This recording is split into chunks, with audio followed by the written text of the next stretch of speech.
Hi everyone. Hi Kim. Hi Paul. I'm just having a bit of trouble with my video, so if I'm just going to disappear underneath my desk and unplug it and plug it back in. So if I suddenly appear from the bottom of my desk, you know what's happened. Okay.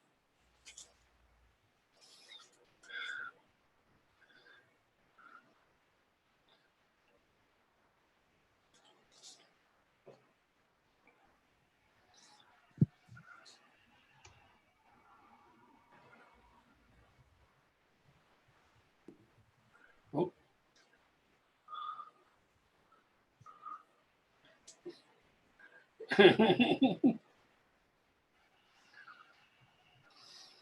Seems to have worked. If in doubt, switch it off and switch it back on again.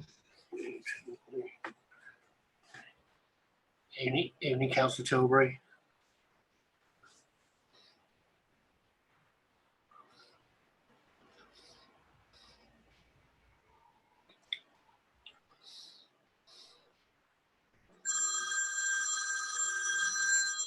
Sorry about that.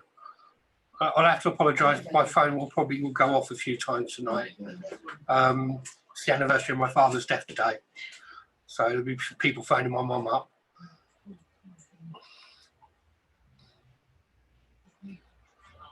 Sorry to hear about that, Paul. Well, it was 9 years ago, but it still seems like yesterday.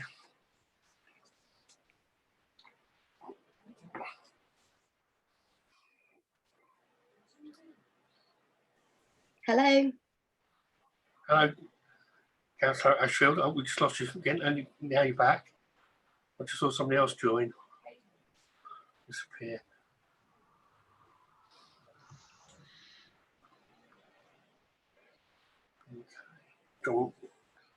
Okay, so we're just waiting for Councillor Capon.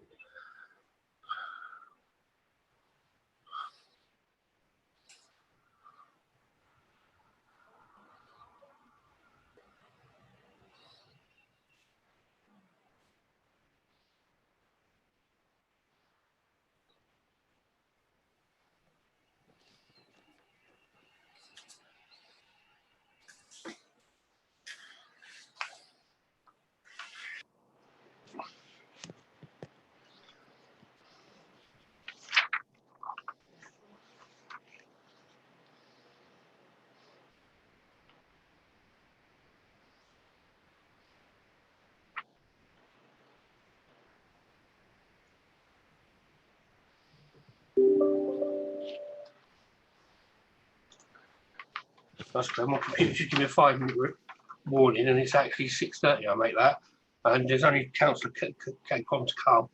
So as there's quite a statement to read out to start with, I'll start by reading that out, and hopefully he'll join us. I'm Councillor Paul Franklin, the Chair of the Scrutiny Committee, and I would like to welcome everyone to the meeting, which is being held virtually and in accordance with the Council rules for virtual meetings, which reflects recently published guidelines and regulations. The meeting is being streamed live on YouTube and also will be available to view after the meeting is finished. Councillors who sit on this committee are identified by name on screen, and I will introduce the officers by name before they address the committee. Councillors are reminded that although this meeting is being held remotely, that they are regarded as being present in the meeting of the council, and they should observe the normal rules of behaviour under the members' code of conduct and not allow members of their household to distract them during the course of the meeting. Can members ensure their mobile phones are switched off or are on silent? Members of the committee will turn the video links during the meeting and will keep their microphones muted unless they've been invited to speak to by myself as the chair. Members are reminded that if they switch off their video link or move away from the camera, they will be treated as leading the meeting and will not be able to take part in any vote taken on under item under discussion. Members can indicate they wish to speak by raising their hands and should only speak to them as chair, invite them to do so. The officers present will only switch their video links on during the items that they are presenting or where we wish to invite them to speak by me as chair. As chair, I will confirm the name of any visiting speakers at the appropriate time in the agenda who will address the committee by audio link. Councillors should declare that they are leaving the meeting and switch off their video link if they have disposable pecuniary interest or any other personal interest in an item on the agenda. The councillors can switch on the video link when I call the next agenda item. Voting will take by roll call, and I will confirm recommendation by proposal to the committee before voting begins. Each member can indicate whether they are for, against the recommendations, or whether they wish to abstain. Hopefully we will not have any IT problems, but can I remind councillors that if they do lose their connection, they should immediately advise Democratic Support Officer and use the meeting link to access the meeting again. Right, evening, Councillor Capon, sorry. Right, that takes us to the agenda. So everyone's here, so there's no apologies. The next item on the agenda is we need Councillor Faulkner stepped down as Vice Chair, so we should thank him for all his work up for the committee, and I'm glad he's still on the committee. But we now need to nominate his replacement. Are there any nominations for his replacement? Councillor Faulkner. Yes, I'd like to nominate Councillor Kim Taylor. I got a seconder for that. Is that Councillor McCormack putting his hand up? Seconded it. Okay, that's Councillor McCormack seconded that. Is that all agreed? Okay, thank you. Agreed. So, Councillor Kim Taylor, you're my the Vice Chair for the Scrutiny Committee from now on. Congratulations. If Sadie will let you know when the pre-meetings are for the Chair and the Vice Chair for the future meetings, so hopefully you'll be able to come to them. Okay. Item 3. Declaration of interest. Have anybody got any interests? Councillor Capon. Sorry if I'm on mute. Thank you, Chair. Just to flag item 6, governance and decision making during the pandemic. Reference item 3.2.4 refers to a decision to award a grant to Basingstoke Voluntary Action. I just want to declare an interest as I'm the CEO of that organisation. So I shall refrain from taking part in that if during that bit of the discussion, if I may. Okay, thank you. Any other interests? Okay, next item, minutes of the meeting held on the 23rd of June. They're just for accuracy. Is there any comments on the accuracy of the minutes? Okay, I've got no one indicating. Okay, item 6, governance and decision making during the pandemic. I'll hand over to Fiona Thompson to introduce the paper. Thank you, Chair. Good evening. This report gives an overview of the decision-making arrangements during the period of the pandemic, and in Appendix 1, details of the actual executive decisions taken. At the beginning of the lockdown, the leader did delegate authority to the chief executive, or in his absence to an executive director, to take urgent decisions should the need arise. However, in the event, the chief executive didn't need to use this power. It was also the plan to seek the council's approval to a similar delegation to the chief executive for non-executive decisions at the meeting on the 25th of March. But as you know, this meeting was cancelled as it came as soon as the lockdown was imposed. The council meeting on the 25th of June, however, did agree to this delegation should a similar situation arise in the future. So just referring to Appendix 1, this lists the 8 urgent decisions which were taken where there was insufficient time to publish notice on the forward plan, and where, after consultation with the chair of this committee, call-in was waived. 6 of those decisions related to the distribution of government funding to the council and financial relief to voluntary organisations or the council's commercial tenants. 2 decisions were made which were due to the need to adjust service provision, which were the suspension of non-core waste-related services and the suspension of the weekly waste collection services. The other decisions in the appendix are or were just routine executive decisions which were taken under ordinary delegated powers. Thank you, Chair. Thank you. Has any members got any questions on those papers? Councillor McCormack. Thank you, Chair. I've got a question at the end, but craving your indulgence. What wasn't in the paper was a bit of context. I think it's really important that we frame the context to understand the decisions that were made. It was a very scary time back in March, where cases rising, other countries donning masks and going into lockdown, and we were behind that. We now know there was a herd immunity strategy that was abandoned, but we didn't necessarily know at the time. And then the council at the time, there was this sense of grim foreboding. Many councillors felt kept in the dark, but what I picked up on, and I had greater visibility as a group leader, was that some of the things that were being discussed were very scary to release in the public domain. I mean, had herd immunity been pursued, 75% of the public caught the virus. That would have been a repeat of the 1918 levels of death, and that would have meant over 1,000 deaths in the borough. So set against this backdrop, there was this rush to protect the NHS locally, prevent it being overwhelmed, prevent any grim scenes of burying coffins with excavators like you're seeing in places like New York, closing things down, scaling up health operations and ensuring council employees and members of the public were kept safe, as well as trying to mitigate the economic damage of businesses closing and losing revenue. So in that context, all the emergency decisions at that time, I think, were very sound. They were what had to be done. The question I have is on the bin collections. Most of the non-essential waste services were restored some time ago, but alternate weekly collections are still going on now, even though it's caused a lot of problems for our residents. And the original reasons for scaling it down, which was to provide a more resilient service in case of staff shortages, have now disappeared. So why are we still continuing with alternate weekly collections today? And why did we do that when you consider that many other councils didn't scale back their waste collections at all? There was actually a shortage of staff at the time.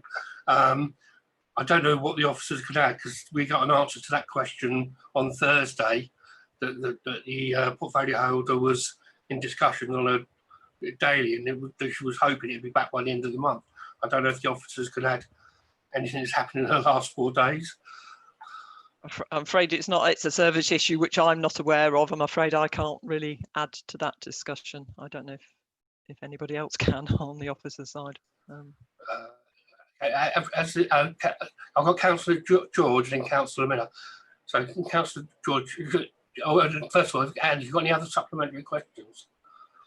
No, I think I'm fine. I'll let other councillors ask. I'm sure there'll be others.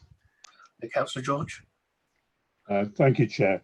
Look, this is I've read this report. It's all very interesting, and I think clearly a lot of the decisions made are necessary during the period. But I do have one question. It's more sort of procedural than anything else. If we look at what we've done, it's related to the pandemic period. And the definition is the government lockdown period. Now, we know it started on the 23rd of March 2020, but has it finished? How is lockdown period defined? I don't know that answer. We seem to be coming out of it, but has anybody said we're in a lockdown period or out of a lockdown period now?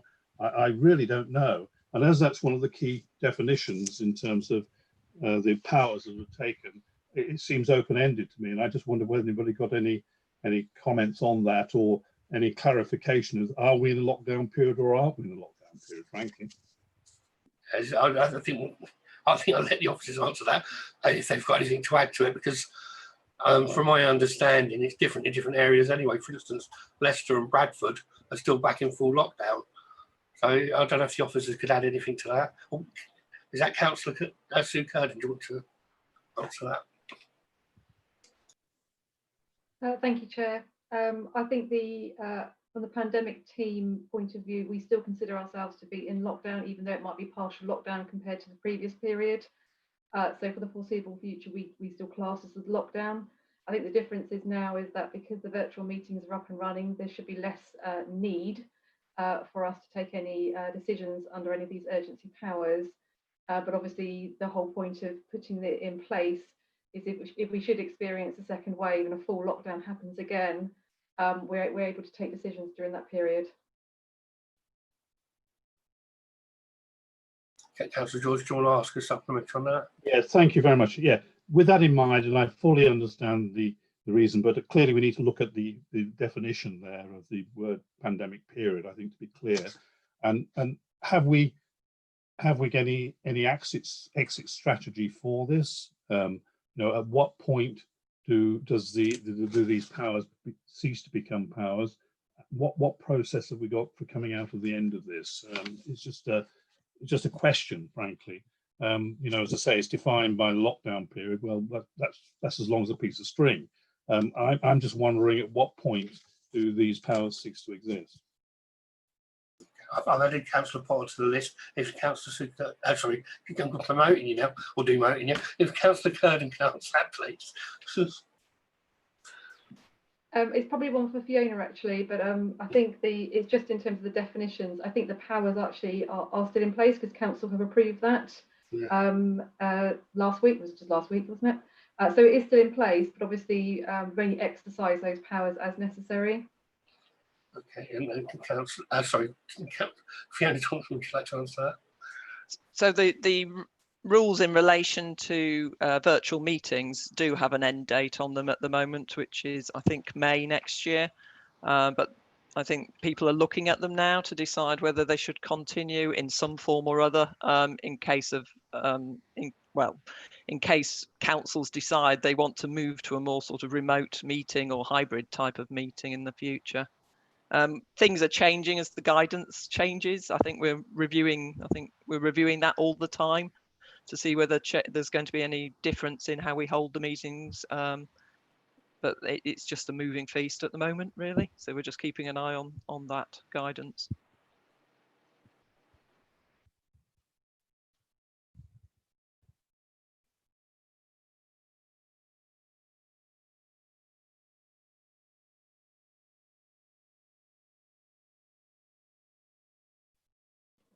Councillor Franklin, you need to unmute yourself, please. All right, sorry, Councillor George, got any further questions?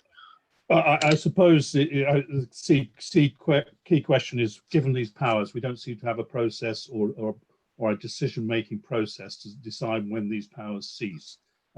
It just doesn't seem to be there in the documentation. And I'm just wondering who's going to make that decision and how that's going to be made, frankly. That's Well, certainly the powers are always there. So if we have to make an emergency decision, there's always been that case. I know the previous chair had to make some decisions. So there's always been that flexibility. The question I asked earlier is, if I was incapacitated, what would happen then? And apparently it goes to the mayor or the deputy mayor to do the role. So I don't know if any of the officers want to add anything to that. Right. No, that's correct. Okay, Councillor Millie, you're next. Most of my question has been answered by the officers, quite frankly. This report is just a note to this committee. We're not scrutinising what has happened in the past. That it's happened under the emergency powers. Decisions were taken. What comes out of it, a little bit like Councillor George mentioned, is as staff levels come up, it was asked at full council last week, well, that's in the future. It's not something that we're going to be discussing in this particular committee. We're here to note it. This is on the record. It's properly. It's come to this committee. And the officers have, I'm very satisfied with what the officers said this evening. That's really all I wanted to say, by the way. Yeah, thank you, Councillor Miller. I don't know if the officers want to comment to that or. Okay, Councillor Potty, next to indicate. Thank you, Chair. Simply, I mean, returning, I know what Councillor Miller's just said, but returning to alternate weekly collections, having regard to the fact that at council we got an answer obviously from the portfolio holder, which, as you point out, may not have changed in the 4 or 5 days in between, but clearly this is a situation which is under constant review, and I think it would be appropriate, having raised it again this evening, Councillor McCormick's raised it again, for you to go, or for the committee to go back to the portfolio holder and say it's a constant irritant to a majority of our residents, and we would like to know what progress is being made towards an end date for that and return to weekly collections. I think that's entirely appropriate for the scrutiny committee to ask that question, isn't it? I agree. I'm getting quite a lot of comments on Facebook. People asking when's it going to be over.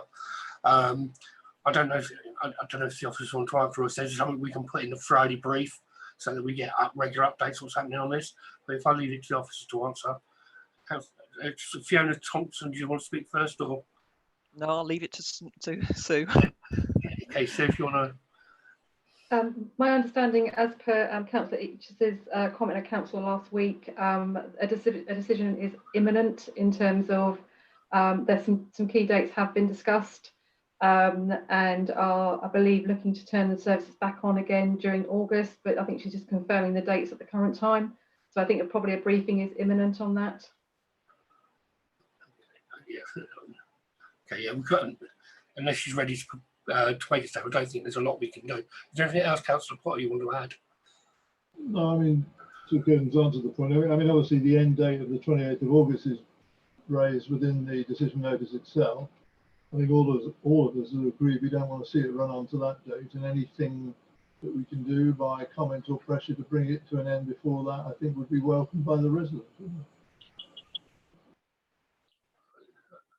I will send an email to the portfolio at the end of the meeting, just asking if there is any update, because it was brought up at the scrutiny committee, and we'll share any answer I get from the cabinet member. Thank you. But I'm not going to suspect much of an answer. Is there anything else, Councillor Potter? No, thank you. And Councillor Crothers was next to indicate. Hi, just a comment from me, really. In line with what Councillor Miller said, I think, obviously tonight we are here just to note what's been said. I think that the way that we have responded as a council, I think, has been brilliant. I think that, the powers that needed to be given were given, and we made the decisions that we had to make at a time when we had to make them to enable services to adapt and change in line with what's happening around us. And I'm really pleased with the way that we did that. And something that some of the questions here tonight have almost suggested that we're looking back, but I think what's really important to remember is that we're still in the middle of this pandemic. This is still happening. We're on a precipice at the moment, and we don't know where this is going to go. So I think it's perhaps a little bit premature to be answering some of the questions here tonight, because at the moment we've put ourselves into a really good position as things move and change, and we don't know what direction that's going to be in. So I think it's still very early days, and we need to remember that.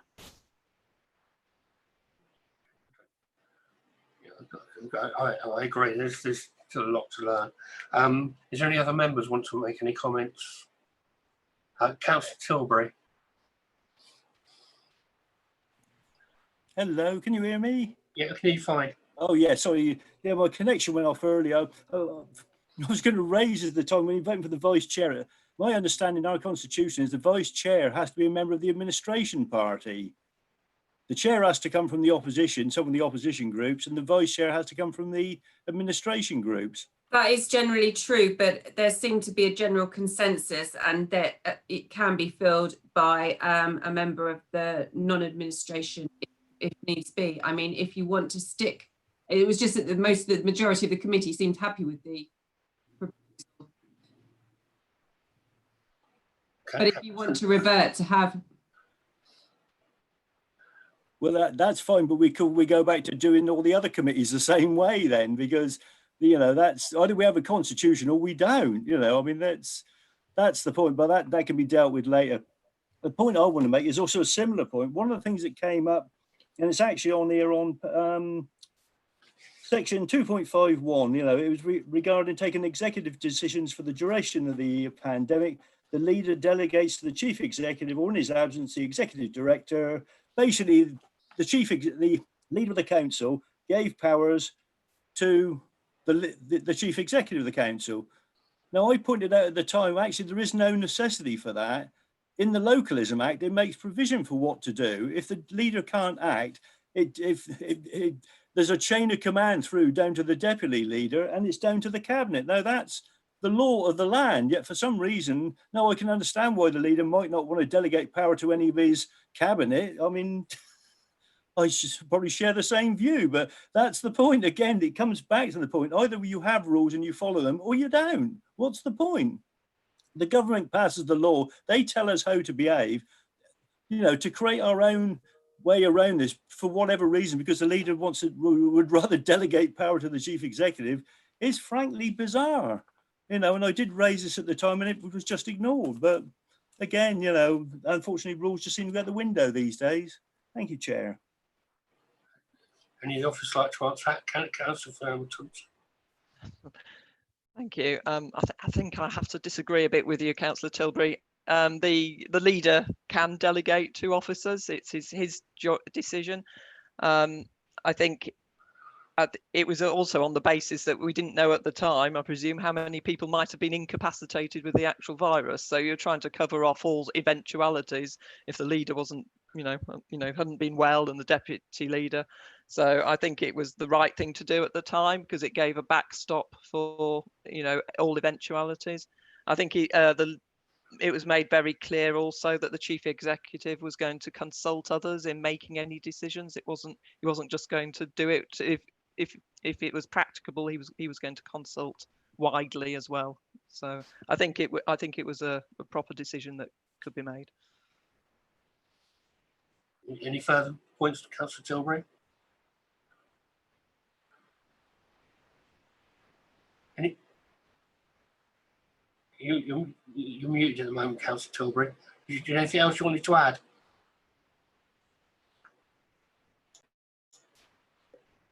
Okay, anybody else wish to discuss anything on this paper? Councillor Miller. Thank you, Chair. Yes, if I could go back, I've just been in communication with the leader, and I'd like to ask Fiona Thompson a question about the point that Councillor Tilbury raised about the selection of the Vice Chair.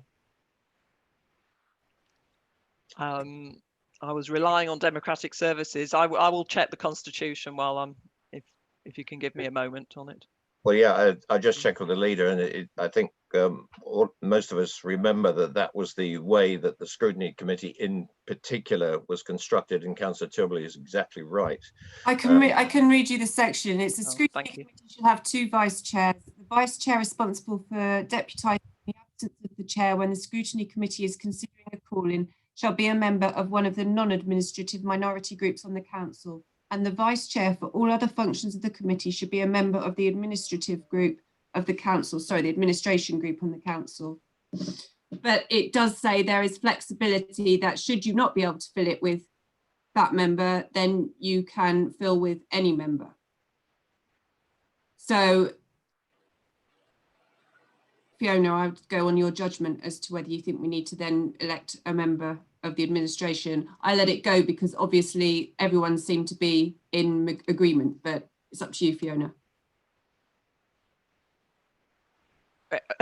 Well, if the committee wants to revise its decision, I don't know.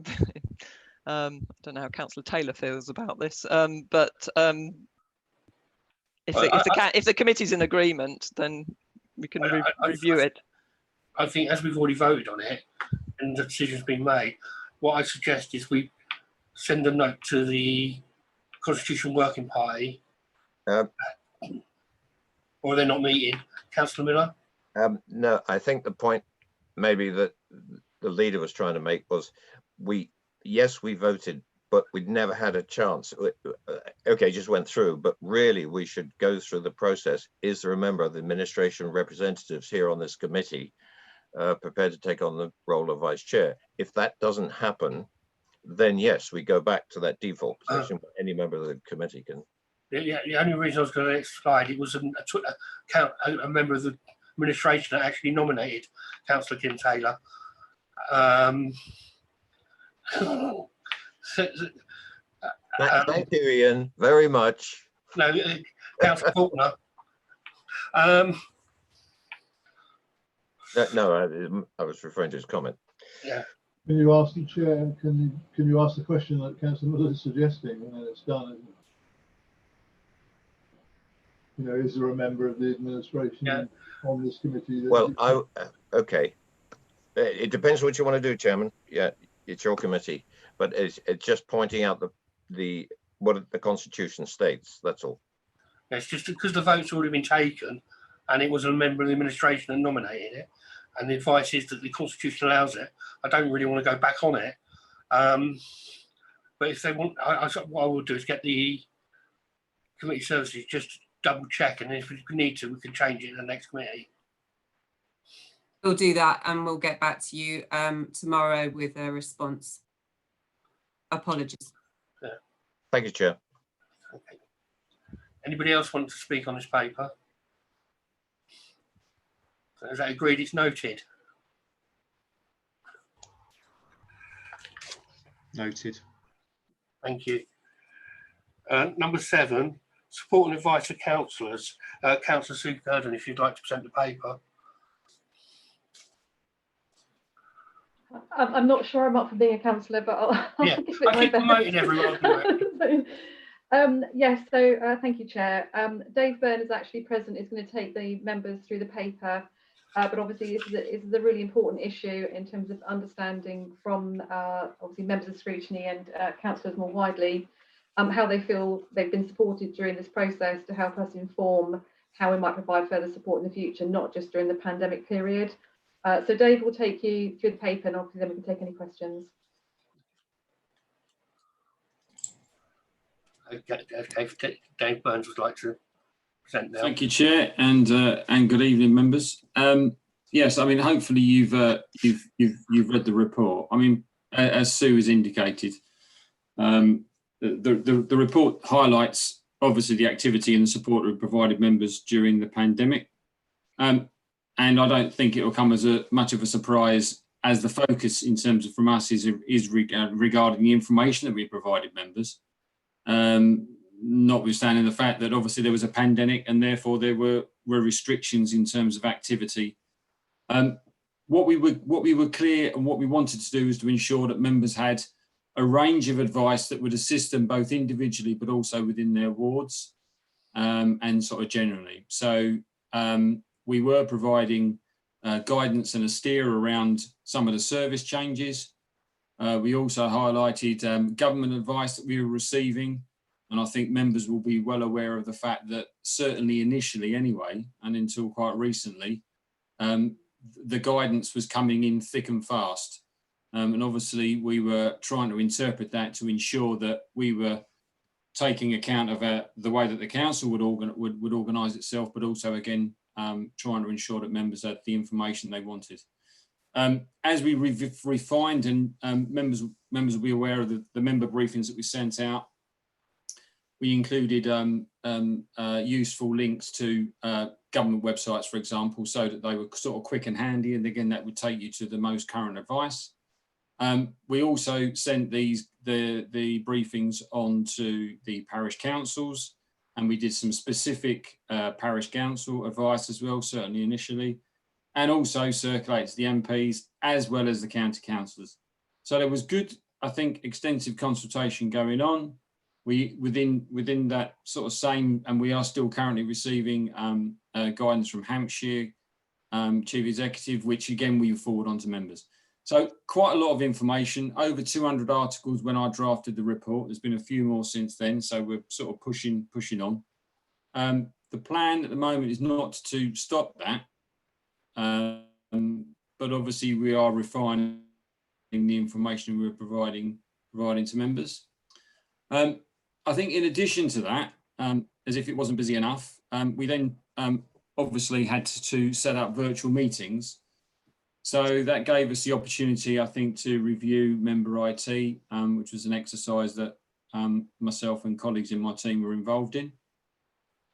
And also working with colleagues across IT, we looked to ensure that we were able to hold our virtual meetings. We weren't one of the first councils to go down that path, but we certainly got underway, I think, reasonably quickly. And you are all experienced virtual meeting attenders now.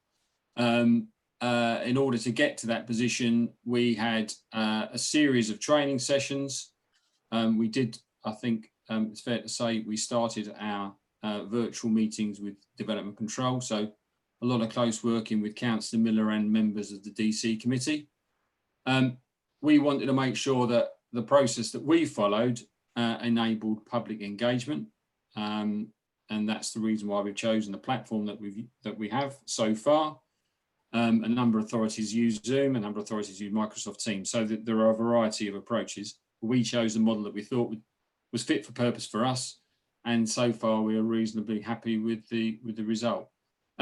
It wasn't just a case of switching a button on and getting underway with the meeting. We had to go through. There was extensive testing. We want to make sure the equipment we had was fit for purpose, and indeed that members were able to use it, and indeed that members of the public could use it, and indeed that officers could understand the process. As the last report indicated, and as we've discussed previously, there was a set of virtual meeting rules also set up. Now, all of this was again to enable members to undertake one of their important roles, which is around decision making, whether that's as a member of the cabinet or a member of DC, or indeed the important role that scrutiny members have. So we are now in a position where all our meetings are up and running. So that, I think, is really that sort of summarises the report. As Sue has quite rightly pointed out, this is about this is where we are. We obviously, there are some lessons to be learned. I'm sure there are, and we would like to sort of develop those. So any comments will be gratefully received. Well, I'd like, first thing I'd like to comment is I'd like to thank the officers for their work, especially because we used to get briefings on Saturdays and Sundays as well. So it was almost like you must be working 7 days a week. So I'd like to thank you. I know there was a lot, but to get them 7 days a week is particularly impressive. Is there any members wish to ask a question? Councillor Faulkner was just in first.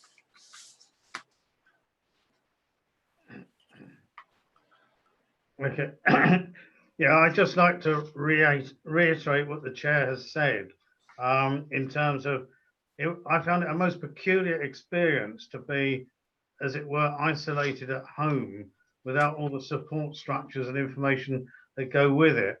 So the daily updates were phenomenally useful, especially as in my ward, I was blessed with some tremendously enthusiastic local organisations who seemed to be that keen. They knew more than I did.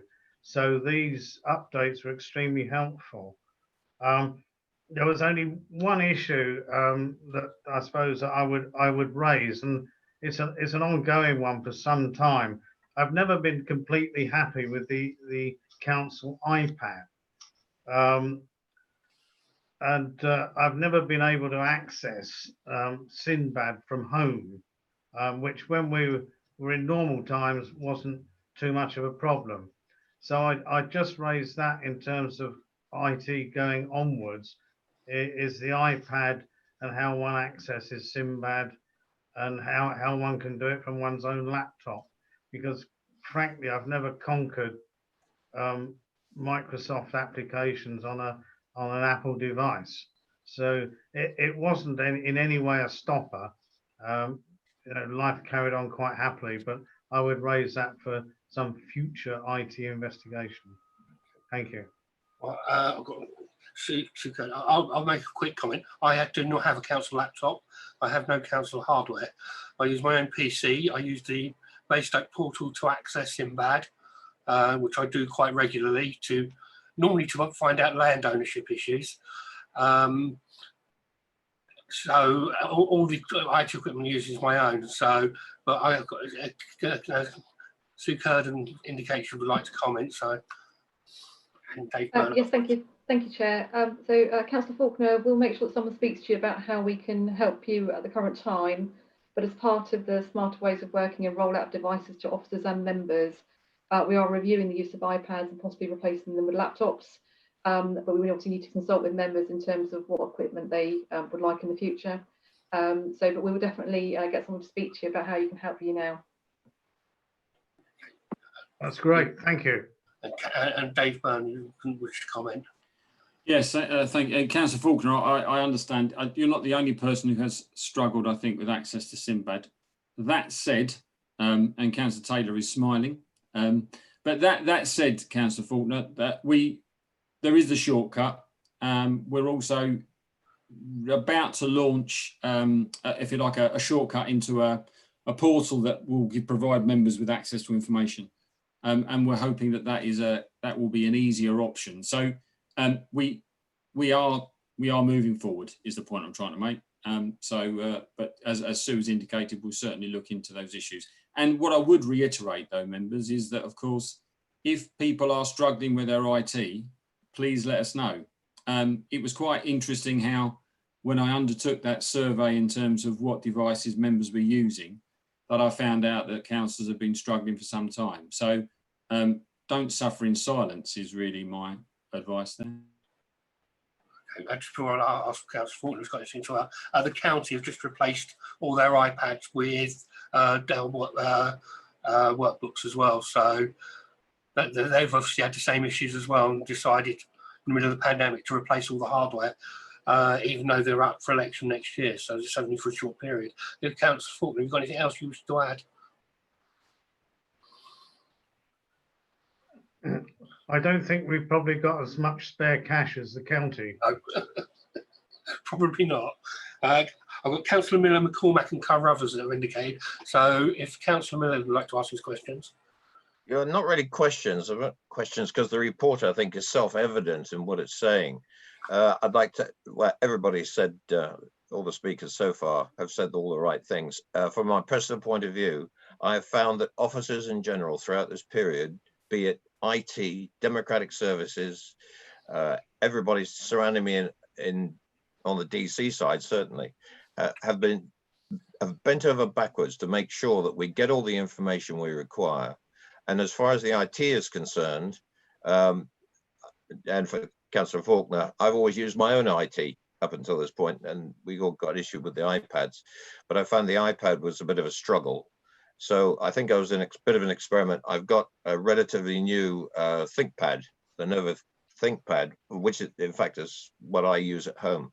But this one is geared up. It's a Basingstoke one, and absolutely no problem accessing any of the capabilities within the council, especially with the VPN that's installed on this, that gives us a VPN is a virtual private network, and it gives you that security and clarity of data transfer that we all need and all require. I know some people are operating on a very iffy broadband connection. There's little can be done about that, but my congratulations to all the officers and what they've done, certainly on the IT side. And as chair of DC, as you probably are aware, there's a lot of sort of interaction that I have and all the members of DC, and we gradually worked up the meeting schedule with democratic services. So my hats off to them and my great thanks to them to get us in the position where we are now, where we've got, as was said by Sue Curtin, that we've got all the committees and some of the subcommittees working as per normal, but at least they're functioning, and that's the important thing. So we can make decisions and undertake our work in the way forward. Doesn't matter what happens in the future, at least we've got the IT cracked. Thank you, Chair. Thank you. I've got Councillor McCormack next. Thank you, Chair. Well, I think a lot of people are on the same view as me. I'd like to start by congratulating everyone in democratic services in IT for all their efforts helping me and my group during lockdown. And things did evolve during the crisis. Early on, it was difficult to get local information. A lot of councillors were feeling out of the loop and exposed. More information was available at the group leader level, mainly by asking. What was apparent was, well, I got the distinct impression the council itself was being kept in the dark by the government. So we had information trickling down to the senior management team, trickling down to group leaders, down to councillors. And then as a result of that, we had the daily briefings, and they changed things massively, and they are welcome. And what I would say is that as time's gone on, it's become apparent that as a council and as individuals, we need to drill down more deeply into the local data, especially if we ever get to the stage where we have to impose a lockdown. As regards to the Zoom meetings, I was very pleased that we had DC start up in May and we had the full council in June. Admittedly, the full council was a bit later, but that worked well. We built from a small scale and started to work up. And we did have a lot of councillors struggling with the technology, and the priority was given to committee meetings. The only thing I'm a bit unsure about was the access arrangements for the Zoom meetings. They were a bit complicated. It did trip up some of the councillors, and I've hosted quite a few Zoom meetings, and I can state that things could have been made a bit simpler and it would have entailed a bit less time and effort. And also the decision to hold Zoom for committee meetings, and then we've had panels that have been on Teams. Don't quite understand that one. And also in terms of some of the other meetings that happen in the council, like group meetings, there was no support for those. Our group had to buy our own Zoom license through the constituency party. And if that trend were mirrored face-to-face meetings, it would have meant that we could have council meetings in the civic offices, but group meetings would have had to head down the pub. And the last thing I would say is in terms of support for councillor surgeries. So I don't know how many of you have had Zoom surgeries during the crisis. I might be the only one that did. I held Zoom surgeries because I work in tech and I'm comfortable with the technology, and I've done lots of video conferences prior to the lockdown, mainly using Skype or WebEx. And when you look at our council's track record of supporting councillors, there hasn't been that much support for councillors to perform their representative duties. When you look at other councils where they hold surgeries, the council normally says this councillor holds a surgery at this time, this place, with that alongside the contact details on the website. We haven't gone for that. Maybe that is something we should look at in addition to what's been happening in the lockdown. And the other point I would make is I think that the officers have been very helpful to councillors, but I think a lot of the councillors will miss the political assistance at this time.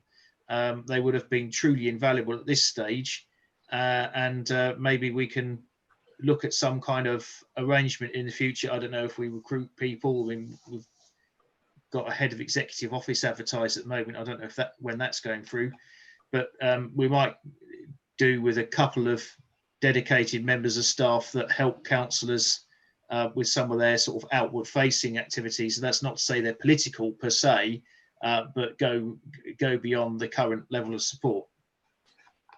Okay, do any officers want to comment on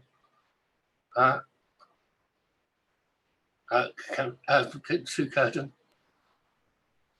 Thank you, Chair. We'll take all the comments away from today's feedback from members and obviously take it under advisement. Okay. Is there anything further, Councillor Cormack? No, that's me done, Chair. Okay. As you mentioned Teams, Microsoft Teams is used at the county, and because it's only you can only use it on one screen, makes it very difficult for my mum to use it because she's got a hearing impediment. With Zoom, we've got a second screen, so whoever's speaking, you've got a big picture and my mum can lip read. So therefore, if you're sharing a document, you've then lost that. So Teams is very restrictive and very difficult to use, especially with hearing impaired. So I'd like to put that comment on. And to be honest, I've got really used to having two screens. Actually, I've got stuff across 3 screens here. So yeah, I'm not a fan of Teams, even though I used to work for Microsoft. So I've got Councillor Carruthers, George and Taylor. So if Councillor Carruthers would like to make any questions or comments? Would like to echo what other councillors have said in congratulating officers. Personally, as a councillor who has is been in a shielding household myself, when lockdown first came into effect, I was concerned the combination of personally being shielding on top of lockdown would mean that my effectiveness as a councillor would be affected. And I have to say that with support of the officers, with the updates that we received, the help with IT, I can honestly say that, you know, that has played a huge part in allowing me to continue to be effective throughout this period. In terms of broadband, sometimes that's been a little bit of an issue. My kids haven't thanked me for throwing them off the Xbox during meetings, but generally it's been brilliant. From an IT perspective, I've always felt that if something were to go wrong at the beginning of or during a meeting, I've got that support there to help me get back up and running, which has been invaluable. So thank you. Also, you know, that the information you sent helped me to support local groups through my own social media as a councillor, and also I've been working with some of the local hub, so it was I was able to be sort of a communication between yourselves at the council and the people in my ward. So yeah, absolutely. You know, you helped me personally as a councillor hugely. So so thank you.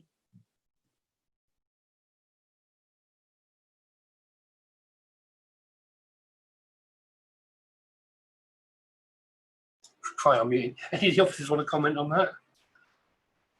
No. Okay, I will go on to Councillor George is next on my list. Thank you, Chair. Well, look, again, very common things. I think it's an excellent effort, and if we look at the cost of doing this, it's incredibly good value for money. I think over the entire period, it was all done for £6,000 or so. It's remarkably good value. I think the thing I found, many things were fantastic, but clearly broadband on the broadband width was a key issue with the IT, but that's not the IT Basingstoke IT team's problem. It's basically just a problem. We've got to live with it and get it sorted out. But the thing, frankly, I found absolutely fantastic was the briefings, which I circulated to a lot of people who really wouldn't have access to things, and the ability of that to number of positive feedback I had about the briefing was fantastic. A lot of people got to know things which wouldn't have done otherwise, and it was very well written and very concise with links and things like that, which was excellent. And secondly, it did enable me to act as a councillor and to understand what people were thinking. The number of, you know, questions I had on it was very good indeed. I managed to circulate it quite broadly, and I think I managed to get to people who also, or the briefing got to people who that wouldn't normally be able to see these things. So I thought that was very positive, and I don't know whether it's something we may, you know, given how effective it was, maybe we want to continue on key points going forward. I don't know. It's just a suggestion.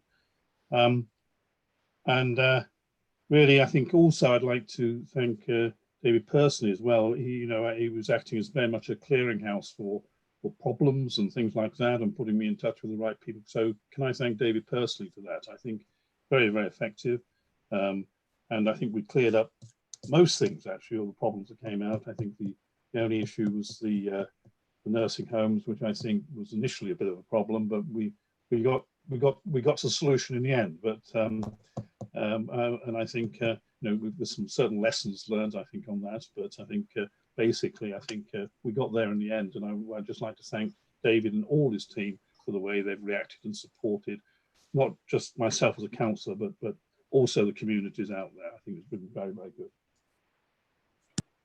I think would any of us like to comment on that? No. Okay, Councillor Taylor's the next person I've got to go to speak. Thank you, Chair.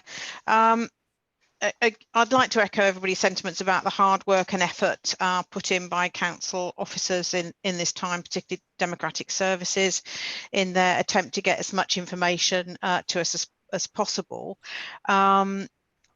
And I would perhaps like to mention some of the issues again, and support some of the issues raised by Councillor McCormick in terms of where we weren't able to provide support, and probably, due to a whole variety of issues. Some of it will be because perhaps the information wasn't being given to our council, And so, and some of it is because the first to get the council's systems for meetings and all those democratic processes together.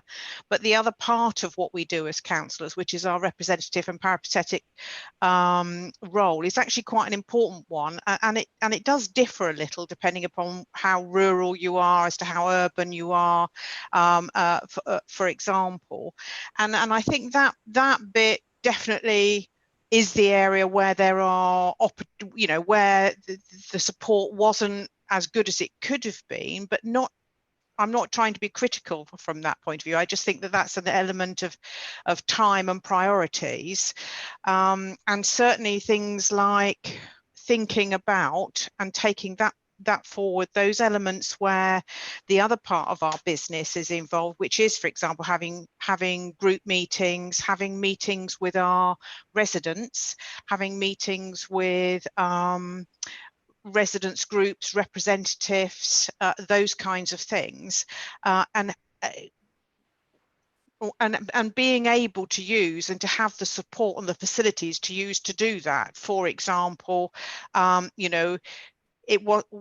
we weren't really made aware of could we use our Zoom account to be able to have meetings with residents, for example, or could Microsoft Teams have been enabled, or could we use the Skype system to do that part of our job and our role, and to talk to community leaders, for example, various religious leaders and so on, where we need to be getting important messages out to parts of our community, and to make sure that they've received those messages, and to bring in their concerns and reactions, for example, and having surgeries. And there are a lot of councils around that do a lot of work supporting councillors in that particular part of their role, whether that's having the information on the website about surgeries, or having more facts, more information, calendars of councillor events and those sorts of things.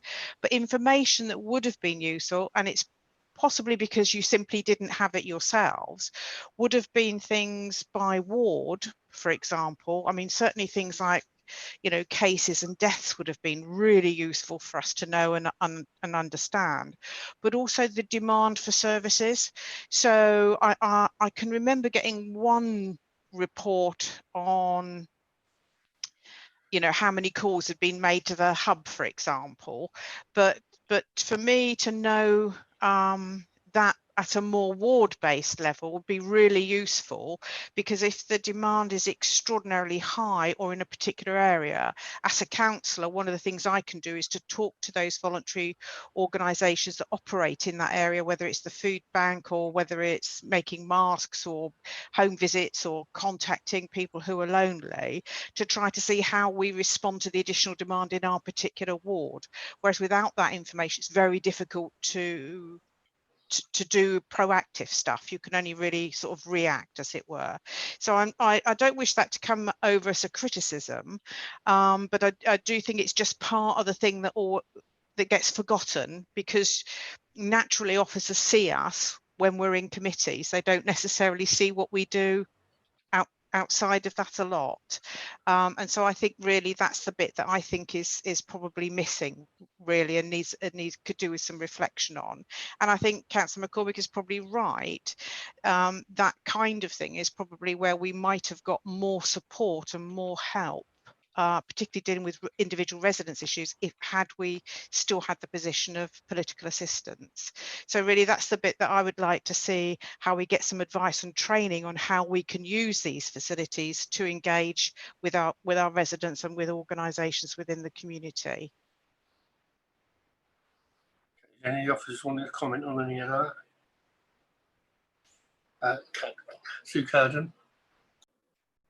Thank you, Chair. Yeah, some really useful pointers there, so we will take away and look at that. I think you're absolutely correct, Councillor Taylor. We didn't actually necessarily receive information that we could drill down at ward level, but one of the things we have been looking at is how we can actually disseminate that information at a much lower level.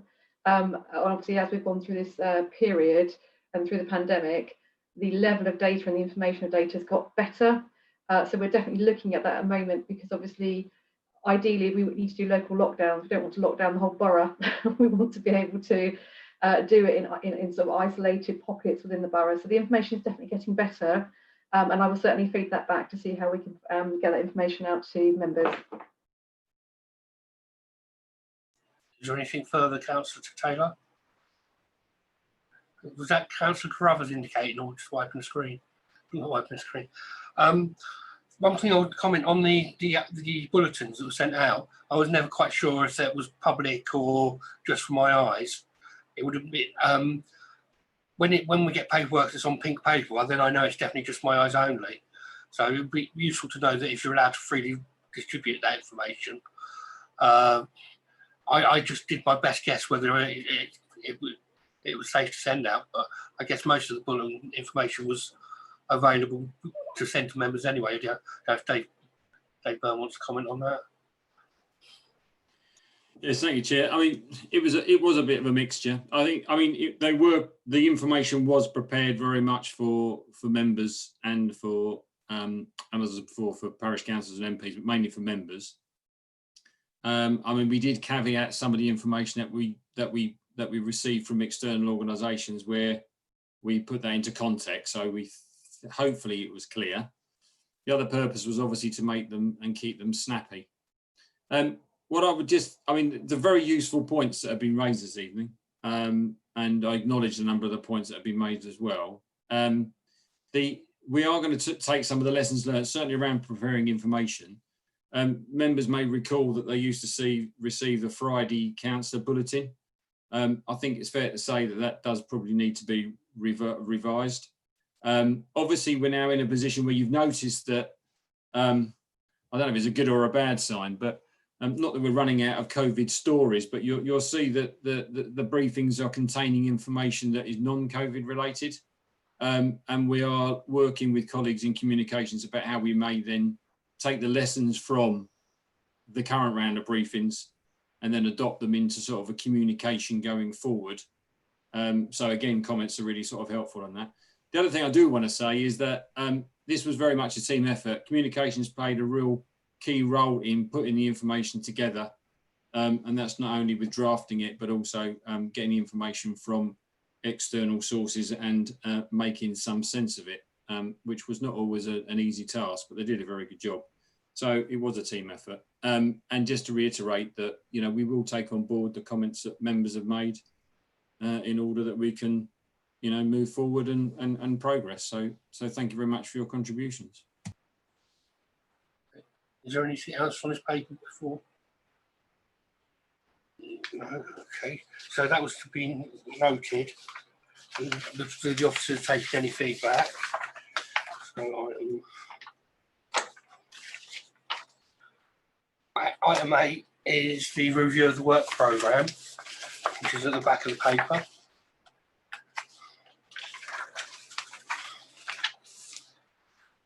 Done that. Are there any comments on that? Councillor Taylor? Thank you, Chair.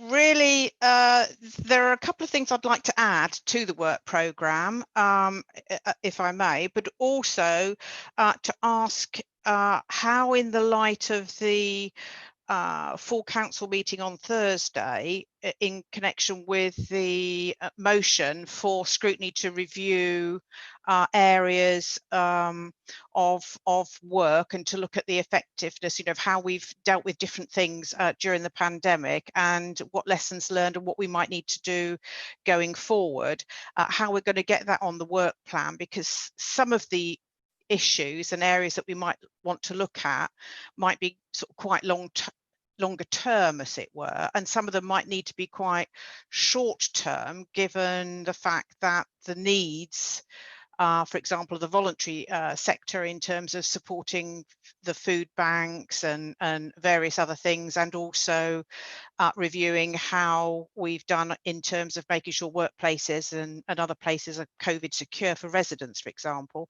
Those sorts of things are much more urgent that need to be reviewed. So the question really is that obviously this agenda was prepared in advance of the council meeting, so accepting the motion, you know, the committee being able to discuss that motion isn't on the agenda, but there is a time issue in terms of getting this on the work programme and getting it dealt with quickly, because if we are going to get this second wave, which all the projections and having looked at the government reports today are still talking about it being October, then obviously it's a bit of work that we need to be doing sooner rather than later. So I don't know how we get that on the work programme, but I have also got a couple of other things that I want to suggest for the work programme as well.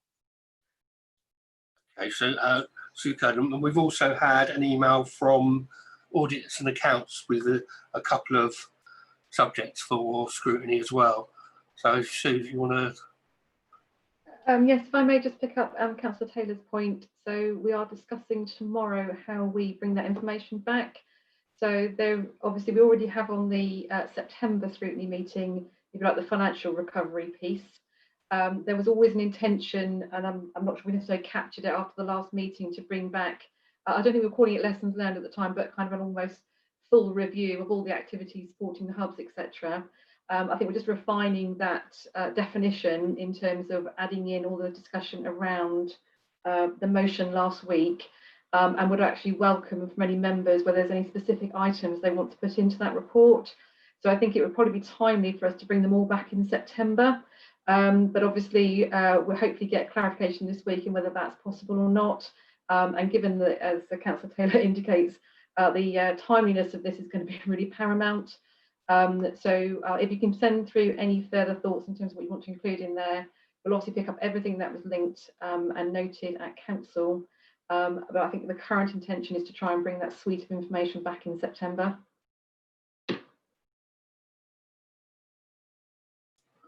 And Councillor Taylor, you said there were other issues. I know you sent me some stuff to look at, and I didn't get a chance today, but hopefully we'll do something tomorrow so we get it to the officers. Yeah, thanks, Joe. I mean, thank you very much, Sue, for that explanation. So if we send you the areas where if we've got any personal concerns on, specific things we think would be good just to sort of cast an eye over to see whether or not we need to do something different moving forward at speed. Are you looking to try to get a report on those issues ready for September, or just, oh, excellent, fine, thank you, the nod will do. In terms of the issues that I sent, one was in fact pulling out the work from audit, which I'm on as well, which was about getting the scrutiny committee to review the overview arrangements for major projects, and I don't know if that was one of the issues that has come forward, but I have drafted a form of words of that on a work plan proposal, and which I have emailed, but I can do that again. But the other specific thing that I was looking at was whether or not we could do a review of the effectiveness of the support provided to the voluntary sector during the pandemic, including the effectiveness and value for money achieved through the provision of the grant funding that we made to BVA, and to consider whether a more greater or direct role needed to be played by us. Whether we want to do that as a separate, if that's okay for a separate work programme, or whether we want to wrap that in to this sort of bigger review, I'm prepared to take some guidance on. If I can just say, one of my key issues for concern about that is did what we do, giving the money, was that sufficient? Did it achieve meeting residents' needs? But also, are there other issues? I mean, for example, I'm starting to pick up through social media accounts that certain supermarkets are banning our food banks from buying from them because they're buying too much. Well, they're buying too much because there's a huge need.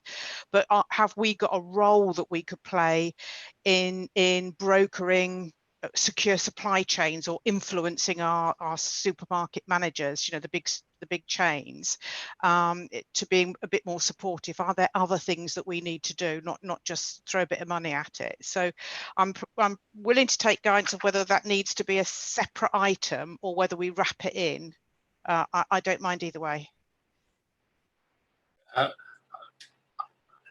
I'll just had a quick look at the email you sent me. I'd send them in tomorrow anyway, or send them in anyway, Kim, as they are, so they can look at it. But Sue Kernan, would you like to comment? Obviously, I'm happy to take direction from members, but I think we had actually intended to incorporate that into the same report. But obviously, we take the view of members on that. Yeah, so yeah, if Councillor Taylor sends those, I'll just have to skim through them. I think they're fair, and they can then, the officer can work out the best way to move them forward. Where you're saying about the supermarkets, we had issues with old people's homes because the carers were going out for several residents, and one of the officers, Debbie McLatch, actually phoned around and got dispensation for us and did some work around that. So I'd like to thank her personally for at this time for doing that. It did make it a lot easier for the care homes, and she got it sorted very, very quickly after we raised the issue with her. But yes, it is a good point. The carers had to queue again, and it meant they spent the whole day just getting stuff for residents rather than doing a job of caring for the people in the homes. So, but I would just like to make that thank you, because Debbie did jump in very quickly and solve that for us. Is there anything else you want to add, Councillor Taylor? No, that's fine. I'll send them in so that they can be looked at, and obviously just ask everybody to sending things that they feel that need to be considered or reviewed. Okay, is there any other members wishing to, and as it was mentioned that where the money went, Councillor Capon has already declared an interest being the Chief Executive BVA, but I just thought I'd mention it to be so that it's on record that he has already done it. Any other comments? Anything from officers? Sue Curtin. Can I just thank all the members here this evening for their thanks to officers? I will certainly pass those on to the teams. And you know, obviously I personally thank them, but it's nice to get that positive feedback from you, so I will pass that back. Thank you. Some of the officers did really stand on their heads. Sorry, that's a ice hockey phrase. During this, some of the things they managed to get done and so quickly. So the whole committee wish to thank the staff for their efforts. That comes to there's no exclusions, so that's the end of the meeting. If there's anything you wish to comment, I'll close the meeting, and thank you very much, everyone.